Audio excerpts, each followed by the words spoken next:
রাধে রাধে বন্ধুরা, আজকে হলো এই মিনি ব্লগের পার্ট 3, অর্থাৎ মায়ের জন্মদিন উদযাপনের অন্তিম পর্ব। প্রথমেই বলেছিলাম মানে জন্মদিন ব্লগটা 3টে পার্টে আসবে। আচ্ছা, তোমাদের কিন্তু প্রথমেই মায়ের ভোগ দর্শন করিয়ে দিয়েছি, লক্ষ্য করেছো নিশ্চয়ই। তোমরা যারা প্রথম থেকে এই মিনি ব্লগটা দেখছো তারা নিশ্চয়ই ভাবছিলে পার্ট 2 এর মিনি ব্লগে যে বললো ভোগ দর্শন করাবে, কই করালো না তো। তোমাদেরকে আগের মিনি ব্লগেই বলেছি মা আর আমি দুজনেই আমার ছোট্ট করে শুরু করা ব্যবসাটার থেকেই গয়না পরেছিলাম। তোমরা যারা চাইছো কপারের ওপর পিওর 24 ক্যারেট সোনার জলের গয়না পরতে, অথচ অ্যাফোর্ডেবল প্রাইসে, তারা কিন্তু আমার সাথে অবশ্যই যোগাযোগ করতে পারো। কমেন্ট বক্সে তোমাদের একটা কমেন্ট আর আমি তোমাদেরকে গাইড করে দেবো তোমরা কীভাবে গয়না দেখতে পারো আর কিনতে পারো।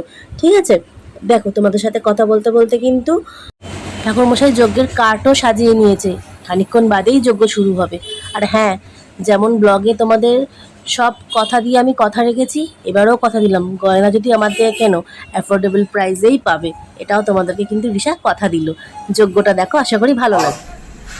ओम सर्वज्ञं देवतातमग्निपूज्यं महाशिवं पद्मेरं वरदाभुं देवतातमग्निदेवं महाशिवं कालिचं वद्दनं महाकालं परमानित्यं महाशिवं सर्वशुभानं देवतातं देवी परमं सदास्त्रम् अनन्तादिपरमानं देवतातं ब्रह्माण्डितं महाशिवं या गुच्छया तिष्ठया सन्निधिं कुरु वामे गुरव्रेण परपसर्वगुरुदेवानं देवताशिवं दाने गजानंद गजामि गजनं प्रियनं देवतात्रं पार्वतीपुत्रादिगङ्गनिशाय नमः बुद्धन्नं महादेव महाकालं महारूपं महाबलं शिवरूपं परमं सदास्त्रं सम्मुखं भाविजनदेवं देवताग्निदेवं महाशिवं लिङ्गं मुकुलं वदनं देवतातं ब्रह्माण्डितं महाशिवं श्रोत्रवन्नं देवतातं चतुरानन्दं देवताभयं।